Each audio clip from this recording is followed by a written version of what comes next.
Welcome back to Splendorously Holy. Today, because of him, I have new beginnings.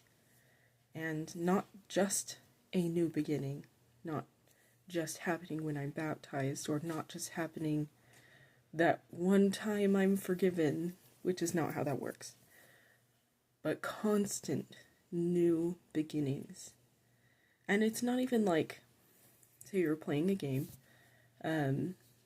it's not just redoing the same level over and over again. In that you do get to try again. But it's taking what you learned from the first level and going into the second level. You're just making more progress than I think you give yourself credit for.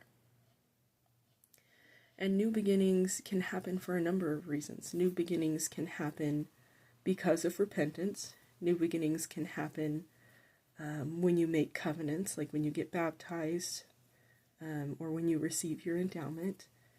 New beginnings can come because of forgiveness, relationships with your family or friends.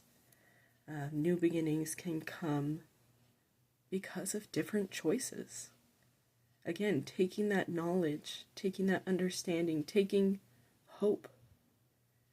New beginnings can happen because of hope. And vice versa. You can get hope because you have a new beginning.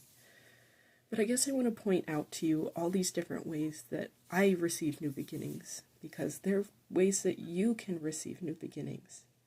And I know I keep saying that, so I don't know if it's losing its quality. But I'm going to say it slower. New beginnings. And I don't know, I think that new beginnings are a little underrated because, I don't know, sometimes life just really bleeds into the next, and it just kind of feels endless. But I think, actually, as I've done this Because of Him series, I think that it kind of gives me an everyday new beginning.